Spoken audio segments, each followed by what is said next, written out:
कौन सी ऐसी क्वालिटी आप ऐसे स्टूडेंट्स में देखते हो जो बहुत जल्दी हायर हो जाते हैं other than academics of course? जो तरीका है ना उसके अंदर में क्या है कि एज आई मेंशन सबसे पहले तो हमारा जॉब रोल फिक्स होता है. So there are the three different type of training we provide. One is account and taxation, second is MIS and data analytics, and third is digital marketing. तो कोई भी student यदि उसमें enrol कर रहा है तो डे वन पे काउंसलिंग करते हैं. काउंसलिंग करके हम समझने की चेष्टा करते हैं कि what you love to do, and then we guide कि which field so maybe better for you. Consciousness is there. Then we train practical things.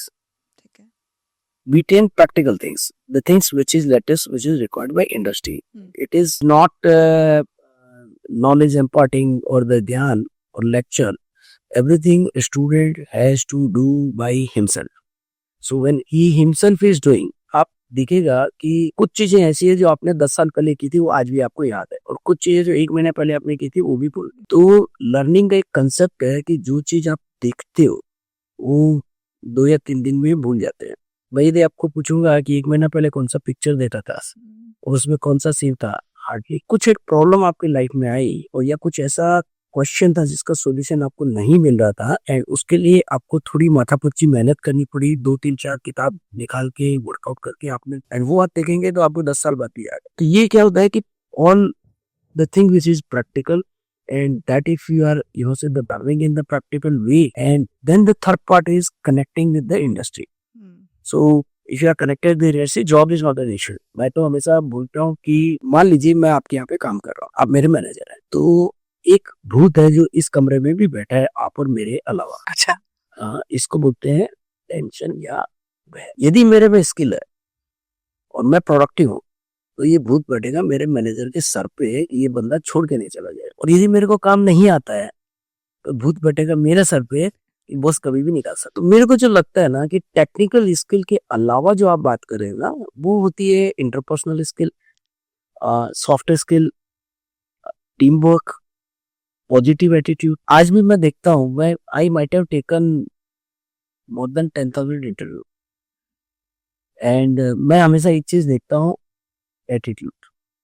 यदि एटीट्यूड है, स्किल थोड़ा बहुत कम भी है हम सिखा लेंगे, एटीट्यूड नहीं सिखा सकते. एटीट्यूड थोड़ा और डिफाइन करते हैं, क्या एटीट्यूड देखते हो? Attitude is positivity, accountability, responsibility.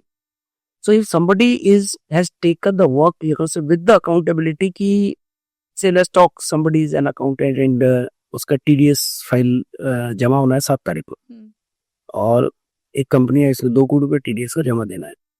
एक दिन का delay, 1 day delay can cause the company 6 lakh रुपए पेनल्टी. 3% का पेनल्टी है. नाउ ये बॉस इज टेंशन फ्री कि भैया मैंने इस बंदे को काम दिया, नंबर 1 ये टाइम पे हो जाएगा, नंबर 2 ये एक्यूरेट हो जाएगा.